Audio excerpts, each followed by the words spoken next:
What's going on, guys? Welcome back into the channel. It's Jake Reid, as always, and we're going to keep building on the last video that I put up on the channel. I want to make it clear to you guys that this is going to be a multi-part series because I'm not going to be able to cover everything offensive in this one video because it gets very complicated, and when we start talking about passing plays and running plays, there are different things that you need to look for, and so those are going to be two separate videos to follow this video. This video is going to be concerning our overall offensive game plan, what I try to do to succeed offensively in Madden 20, and what I think that you guys should try to do yourselves. Now, the first thing that I want to talk to before I actually get into practice mode here and show you guys some of the things that I want you to focus on, you first and foremost have to understand your personnel.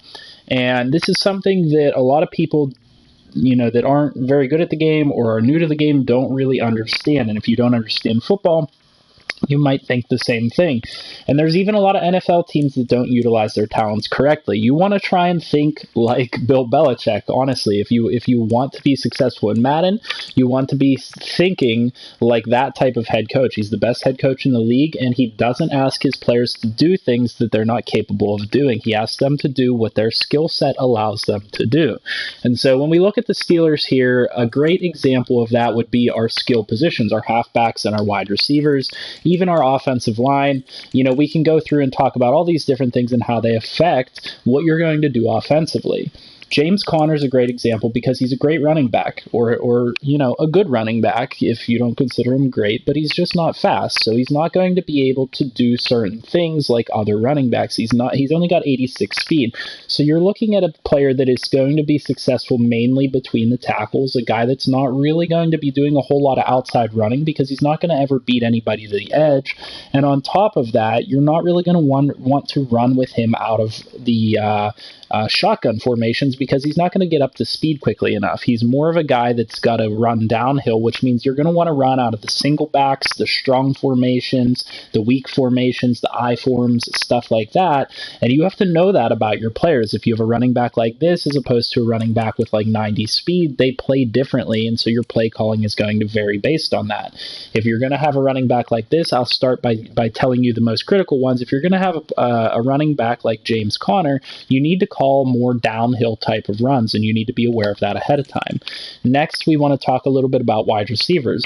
Wide receiver wise, you have to consider how fast your guys are, what their skill sets are.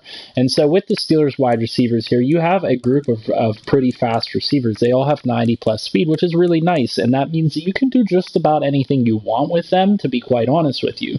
But there are a lot of teams, much like my Steelers, or much like my I'm tripping over my words. Much like my Chargers, that have some slower overall wide receivers, and it's honestly kind of going to factor in if you were the Bengals, who I'm going up against here. They have A.J. Green, who has pretty good speed at a 90, but the rest of their receivers have fairly slow speed. You're looking at guys that have, mid to high 80s, and so you have to play them differently. They're not going to be able to beat anybody deep. They're not going to be able to get a whole lot of separation, and so you're going to be looking to try and do more misdirection, trying to throw to the guy that has the mismatch. You want to try and work your offense to get these guys into mismatches against the defense. You want to try and get Tyler Boyd matched up against a linebacker, or you want to try and maybe play in John Ross a little bit to try and get that deep passing game opened up. Whereas if you're the Steelers and you have this 91, 90 speed, 92 speed from all of your receivers, then that allows you to have the capability of going deep on any given play, and so the defense has to respect whenever you're going up against other people and other defenses, is they're going to realize what they can do against you and what they can't do against you. If I'm playing against the Steelers, defensively speaking, or if I'm playing against the Bengals, defensively speaking, I don't really have to back guys off in coverage. I don't have to worry about having extra safety help deep to cover these guys, because the only guy that can hurt me is A.J. Green, and I'm okay if he's in a one-on-one matchup with my best corner. I think that my corner might be able to stop that. If I'm going up against against the Steelers, I have to be a little bit more worried on defense and keep safeties deep, and so that allows other things to open up in the passing game, and you have to play that differently offensively. Now, we'll get into more of that whenever we get into the passing plays video that I'm going to do to build off of this video, but I want you guys to be aware of how these players play differently and how they affect what your game plan needs to be. Now, the final one that I want to talk to you guys about is the offensive line. And one of the most overlooked positions in football, and to all the fans and spectators that don't really understand football, the offensive line drives everything that you do. This is the number one factor that's going to determine how well you do anything that you do offensively. And you have to look at your players' stats and what they cater to. A lot of offensive linemen are going to be heavily powered up in one category or the other, and so you'll see guys that have really good pass blocking but don't have very good run blocking, and that's what you can kind of see here with Alejandro Villanueva. So he has good pass block power, good pass block finesse, good pass block in general, all mid to high 80s, whereas his run block is only an 81, his run block finesse is only a 77, so he doesn't really lend himself to run blocking quite as much. And we can go through some of the other positions, and you'll notice as you go through with your offensive line, they're either good at one thing or good at another. They're generally not good all the way across the board like a perennial all-pro like Marquise Pouncey is. We can look at maybe Ramon Foster might be a better example of it because he's a little bit of a lower overall, so he's a little bit less well-rounded. But yeah, that's what you can kind of see here, is that his pass blocking stats aren't necessarily as good, but his run blocking stats are good. So you're going to want to focus on what your offensive line is doing, what their stats are specifically, and how that's going to affect your game. And just to give you guys a couple examples of how that's going to affect your game, if I want to run the football, I showed you that my left tackle is pretty good at pretty good at run blocking, but this is my right tackle, and his run blocking stats show up as a 73, a 75, and a 72. So maybe I want to try to avoid running to the right side of the football and run to my strength, run to my left tackle who can block better. Ramon Foster proved to be a good run blocker. DeCastro is a good pulling guard, so you can always call plays to pull him from the right side to the left side. He's agile. He's a very good lineman, so maybe you want to run behind him. So you want to try and know your personnel. You want to know how they're going to affect what you're going to do, because I see a lot of people doing things like running to Matt Filer's side and trying to run behind him. Well, he's going to get blown up in the run game more often than not. That's just the reality of him being a 71 overall with not very good stats.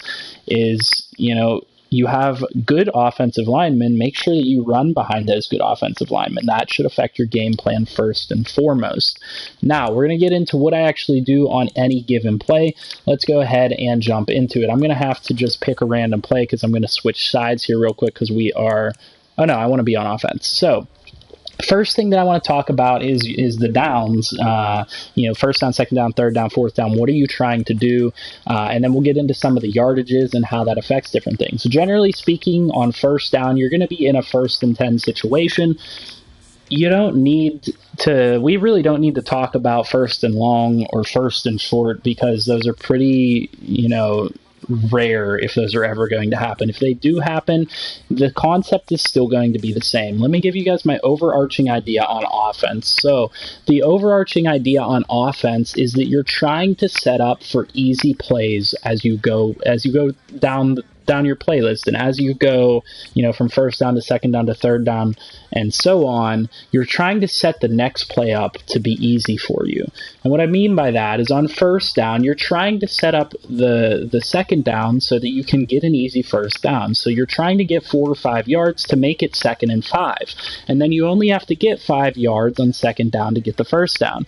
Or maybe on second down you only have to get 2 or 3 yards to make it a 3rd and 1 or a 3rd and 2, and make it super easy for you to get the third down play. And it's kind of a live to fight another day type of mentality, is you want to keep making your life easier. And this is the number one sin that I see a lot of people doing when they're playing Madden, is they go high risk, high reward. On first down, they're trying to do a deep pass, and then they get sacked, or they incomplete the pass, or they throw an interception. Well, what's the problem with that, Jake? Why do you not want to do that? Well, consider this. you're giving yourself more opportunity to make mistakes the more that you put the ball in the air. And so, especially if you're trying to put the ball deep downfield, there's more time for the defenders to react to the ball. They can run, they can adjust, and they can pick you off easier the deeper that you throw the ball. So first and foremost, on early downs, first and second down, you don't want to be doing deep plays most of the time. Now, don't get me wrong, it's okay once in a while to take a shot downfield on an early down. That's not a big deal. That will help stretch the defense out and keep them honest. But for the most part, you want to keep it short. You want to keep it progressing forward in a methodical manner, because that's going to allow you to just keep moving forward and live to fight another day. If you go and you try and pass on first down, and I see this happen all the time when I'm playing Ultimate Team, when I'm playing head-to-head, whatever it might be, you pass on first down, you get sacked. Okay, it's 2nd and 15. Well, what do you do with 2nd and 15? There's nothing, progressive that you can do on a 2nd and 15. You can try and get some of that yardage back, or you can just try and gain 15 back, and then you put yourself in a position where it's 3rd and 15 because you incompleted the pass, and 3rd and 15 is near impossible to convert to begin with.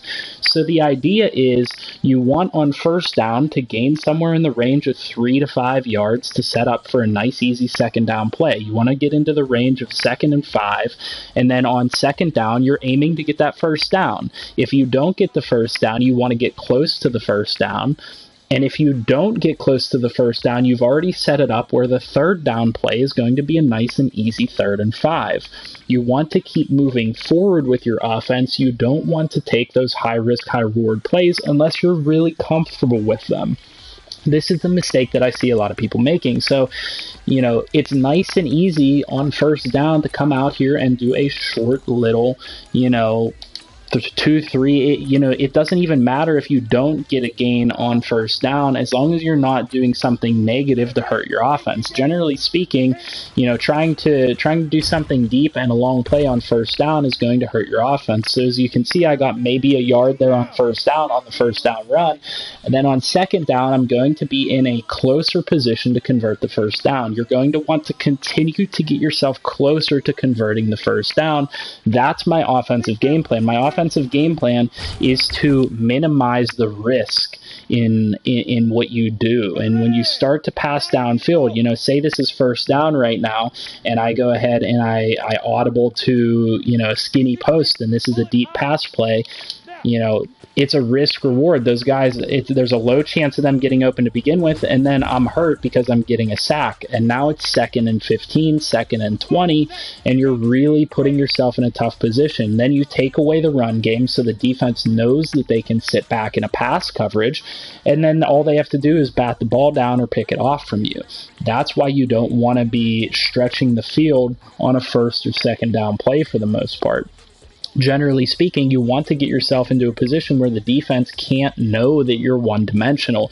You want to always have that threat of running or passing the football.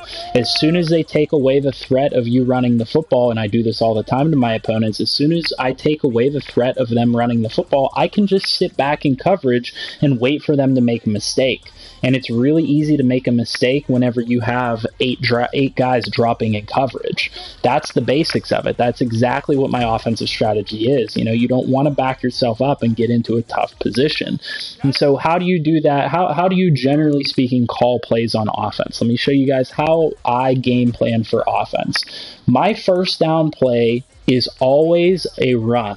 No matter what it is, out of the single back, the I form, the pistol, the strong, very rarely out of the gun on first down. If I want them to think I am going to pass the ball on first down, I'll come out of the gun occasionally, but generally speaking, I'm going to be coming out in a bit of a heavier formation on first down because I want them to believe that I have the threat of running the ball on first down, because that's a generally accepted football concept, is that first down is meant to establish the run.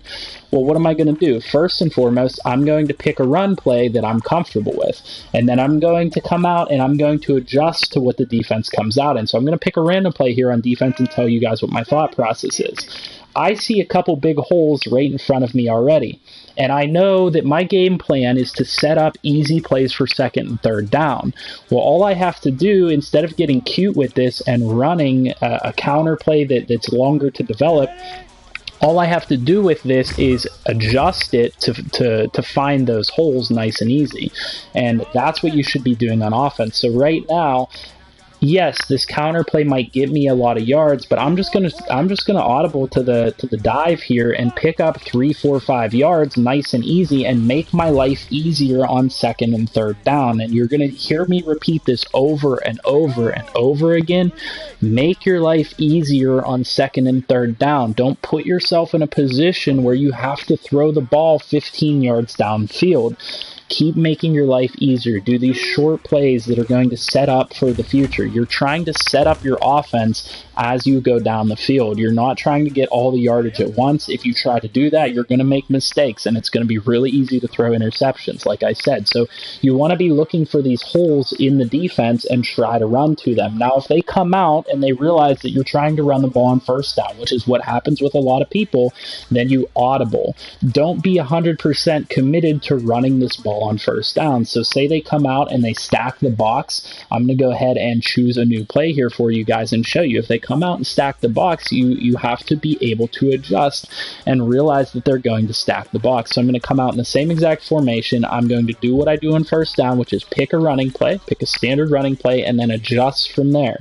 Then on defense, they come out and they stack the box. They're going to come out in, I don't know, 4-3 formation. They're stacking the box. They're ready to stop the run. So what am I going to do? Because now they have all these guys in the box. What am I going to do to go against that? Well, I'm going to call a play action play or a passing play to try and pass against the fact that they have so many people in the box. Let it develop a little bit and then pass to my guy downfield. Now that didn't work there. Play action is a little bit rough sometimes, but generally speaking, you're going to be able to get guys open downfield whenever you're calling plays like this. So I'm dropping back. Tight end breaks open. I missed the pass, but he was open. He had a step on the linebacker. So you need to be able to adjust to what the defense is showing you. The concept is to try and run it on first down. If you think you have a hole, go ahead and execute that run. Otherwise, don't be afraid to adjust. Don't be afraid to adjust to a pass play. And I'm not trying to throw this deep or anything. I have a bunch of short routes. I'm just trying to get 4 or 5 yards, set myself up for second and third down. Okay. Let's go ahead and talk about second down now. What happens whenever you get to second down and you're in any different given scenario? So say on on first down, you didn't gain any yardage. On second down, it's 2nd and 10. What are you trying to do? You're trying to do the same exact thing that you were doing on first down. You're trying to get 5 yards and make your third down play easy. You're trying to make it so that if you get to a 4th down situation, maybe you're in a position to go for it. You know what I mean? If you get to a position where you're in 4th and 10, you're obviously not in a position to go for it. But if you get to a position where you're on 3rd down, it's 3rd and 3, you choose to run the ball, you make it 4th and 1. You just barely don't get the first down. Well, now on 4th down, you actually have the option of going for it. On 4th and 10, you don't have the option of going for it. It's unrealistic. You're not going to go for that. And so that's why you try and set up as you go forward. So on second down, say it's 2nd and 10, I'm going to be coming out in some of the similar formations. Now, I'm not going to be 100% running the ball. I'm probably more likely going to be passing on 2nd and 5, just because I want to try and get a little bit more yardage than I know I can get with a run play.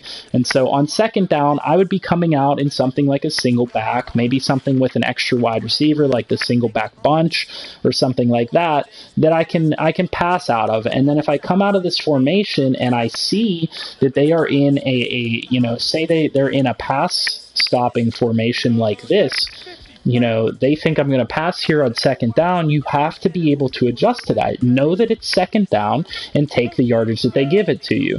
Make sure that you're putting yourself in a position on third down to get the first down. And so they're giving me a ton of space here. I'm just going to run forward, get 4 or 5 yards with the running back because they're coming out in a weak formation to stop the run. I'm going to adjust. I'm not going to throw into 8-man coverage. You know what I mean? I'm not going to play into the defense's hands. I'm going to do what works for me. I'm going to pick up yardage and do what I need to do. So you need to play based off of what the defense gives you. So come out in a formation where you have the threat to run or throw the ball. That's very important. Then let's talk about second and short. If you're in a second, you got a couple yards on first down, your play calling is going to be virtually the same. Say I need to get that first down marker here. I'm trying to pick up the first down, or at least set myself up for a nice, easy third down play. So I'm going to come out in a similar formation. I'm going to give myself the option to run the ball and the option to pass the ball. They come out in a formation like this to try and stack up and stop the run on second down. I'm going to go ahead and pass it against them, and I'm going to take the nice, easy gain, try and pass it to my tight end, come down with a possession catch. I threw it a little bit too late on that one, but it's the general idea. You're trying to just go for the nice, easy passing game, pick up a couple yards. If you can, pick up the first down on second down. Now, if you're talking about second and long, you're backed up into a disadvantageous position at that point. You really don't have the option to run the ball on second down and long. If it's like second and 15, something like that, you have to basically pass the ball. But don't try and get it all back at once. Like I said, you're trying to build up for third down. So, if you don't want to have a third and 15 situation and it's second and 15, go ahead and get 5, 7-ish yards and make your third down situation a manageable third down play. That's the theory. You don't have to gun it downfield just because you're in a second and 15 situation. You don't have to put yourself in a position where you're going to make a mistake. And that's something that I see people doing all the time, is that they feel backed up because their first down play went awry, something went wrong, and then on second and 15, they're airing it out downfield. They're going boom, and they're lobbing it up downfield. And that's just never going to result in a high percentage play for you. Generally speaking, that's going to be a negative for you, and that's going to be a problem downfield, because you're throwing the ball out of a formation that's not advantageous to you. It's second and long, so they're probably playing pass coverage to begin with.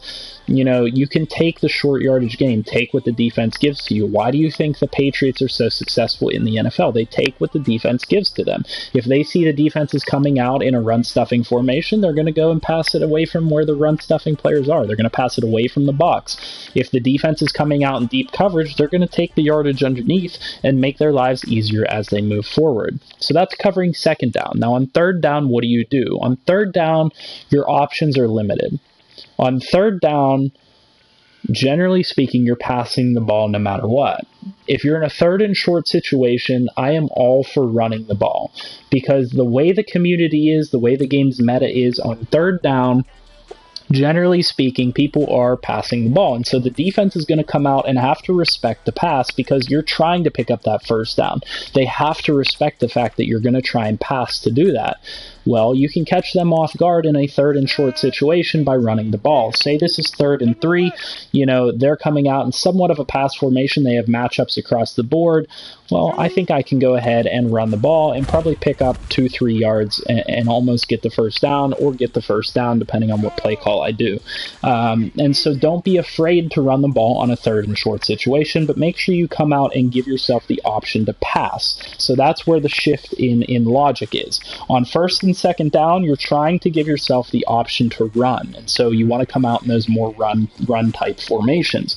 But on third down, your primary option is to pass. No matter what you're doing on third down, your primary option is to pass, and you need to make the defense respect that. So you want to come out in a formation where you look like you're going to pass the football, and then if it's open, run the football. That's the way you want to approach third down. Now, if you're talking about a 3rd and 10, say you didn't really do anything on first and second down, then you have to pass the ball. You have to get 10 yards. You're generally speaking not going to get that on a run play. The only run play that I advise you run on 3rd and 10 or 3rd and long is the draw play. The halfback draw play can be really effective, because on 3rd and 10 or 3rd and long, the defense is 100% sitting back in pass coverage. You can have no doubt about that. They have no intentions of stopping the run, because even if you run the ball, generally speaking, you're probably not going to get 10 or 15 yards off of it. And so they can sit back in pass coverage, and that's why the halfback draw works. You can give yourself an opportunity to try and pick up that first down, or get close, or pick up some more yardage. Now, on a third and long situation, this is where my opinion differs from a lot of other people's. On third and long situations, a lot of people are going to be trying to gun it downfield and find something wide open, trying to maybe try and throw it into triple coverage or double coverage or something like that. And that can work, and certainly I don't mind the idea of trying to pick up the first down on third and long, but I'm more so of the mindset of don't, and you'll hear the announcers say this sometimes, don't compound a bad situation with a bad decision. So say this is 3rd and 15 or 3rd and 20. It's going to be hard to get somebody open against a deep pass coverage like this. No matter how you slice it, it is. And you might see somebody's open on any given play. Well, what I'm tending to do a lot of the times on this, because you're going to end up punting the ball away more often than not anyway on a third and long situation. You just have to accept the fact that that's a losing situation. Don't throw the ball into triple coverage. Don't throw an interception. Instead, play for the punt and play to live and fight another day. And so do a slant or something and take 10, 15 yards, and maybe they catch and run and turn it into something big like that. But at the very least, I put myself in a position where I gain some yardage back, and my punt, I can maybe coffin corner them. I can do something different. Maybe I put myself in a position to convert a short 4th down play. You don't have to pick up all the yardage at once. And I see a lot of people's offenses are predicated around long passing plays. Your offense should never be predicated on only long passing plays. And here are the disadvantages of why. They take long to develop. And what does taking long to develop do to you? The pass rush in this game is turned up to 10. It is faster pass rush than in any Madden game that we have seen in recent years. If you're only calling plays that take forever to develop, you're increasing your chances of getting sacked, which increases your chances of fumbling, which also increases your chances of throwing bad passes because you're getting hit as you throw. Those are just the ones from pass rushing. In addition to that, if you're throwing the ball way downfield, the defenders have more time to react to the ball. If I'm just throwing a nice short little slant play, if I'm throwing that 5 to 10 yard route, nobody has a chance to jump and get in front of that ball. Nobody's going to be able to break on that. But if I'm throwing this ball deep downfield to X now right here, there's 3 guys that have the speed and the time to be able to jump on that ball and make an adjustment on it. If I go to R1 over here, yeah, it's a deep pass, but then everybody has a chance to react to it. That's why it's disadvantageous for you to be throwing deep passes in pretty much any situation. You want to be working the field. You want to be working what's open. Right now, the middle of the field is open, so what am I going to do? I'm going to run everybody off to try and run the coverage off, and then I'm going to take what the defense gives me. They give me the middle of the field right here with Vance McDonald, so I'm going to go ahead and I'm going to take it. They gave me that yardage. I'm going to take what the defense gave me. On 4th down, it's pretty much the same idea. On 4th down, if it's too long of a play, you need to punt it. If it's 4th and, kind of medium range, 4th and 5 to 4th and 10, you have a shot of making it. Only try and make those in a situation where you really desperately need to make those. You're down in the 4th quarter. You can probably pick those up. You can probably call plays that are going to get open for you on those. However, on 4th and short, I don't mind you going for it at all. If it's 4th and 1, you should pretty much always be in a position to convert that. You shouldn't have much trouble picking up 1 yard. Just don't pin yourself into a corner by coming out in a formation where you can't pass the ball, where you can't, switch it up and audible based on what the defense is giving you. If you don't like the formation that they're giving you on defense, you need to be able to adjust to it. So on 4th and 1, I don't recommend coming out in like a goal line formation and trying to just plow the ball up the middle. Try and come out in something where you have a couple receivers and you could do a nice quick little pass and pick up a yard or two. So that's my general take on what your offensive game plan should be in Madden. That's what my offensive game plan is. I just came off of a Super Bowl win in our franchise as the Chargers. I was able to beat a couple other users throughout the season. generally speaking, I don't have too much trouble calling an offense. And really, realistically speaking, I hang on to the ball. I don't do a lot of turnovers. I don't throw the ball away. I don't fumble a lot because I don't put myself in position to do those things. And if those are the things that frustrate you about the game, then you need to change the way that you play your offense. So hopefully this helps you guys out in some way. Don't forget the tip I gave you at the beginning of the video to know your personnel and how they play. Like I said, we're going to do 2 more videos to build off of this. We're going to do a passing play video and a running play video to give you guys some more depth on what I'm looking at when I'm trying to do those specific things. If that's something you guys want to see, leave a like on this video, comment down below, and subscribe to the channel for more. I hope you guys have a great day, and I'll see you in the next one.